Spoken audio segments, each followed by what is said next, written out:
नमस्कार दर्शक हो, आपण पाहत आहोत विजय न्यूज. विजय न्यूज मध्ये आपल्या सगळ्या दर्शकांचे अगदी मनापासून स्वागत. योग केवळ तंदुरुस्तीचे नाही तर आनंद प्राप्तीचे माध्यम. विनायक देसाई. भारताने जगाला केवळ शून्य नाही दिले तर योगाचे अनमोल धन दिले. योग केवळ तंदुरुस्तीचे नव्हे तर आनंद प्राप्तीचे साधन असल्याचे श्री अंबिका योगाश्रम ठाणेचे संस्थापक अध्यक्ष विनायक देसाई यांनी सांगितले. वैराग तालुका बार्शी येथील योगाश्रम शाखेच्या 5व्या वर्धापना दिनानिमित्त आयोजित कार्यक्रमात प्रमुख पाहुणे म्हणून ते बोलत होते.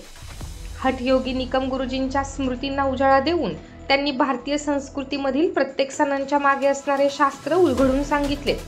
योग साधकांनी आपली स्वतःची योग जीवन पद्धती बनवावी.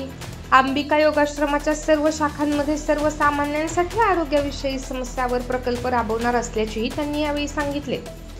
अंबिका योगाश्रम वैराग शाखेचे अध्यक्ष दत्तात्रय उंडाळे यांनी शाखेच्या 5 वर्षातील कामाचा आढावा मांडला.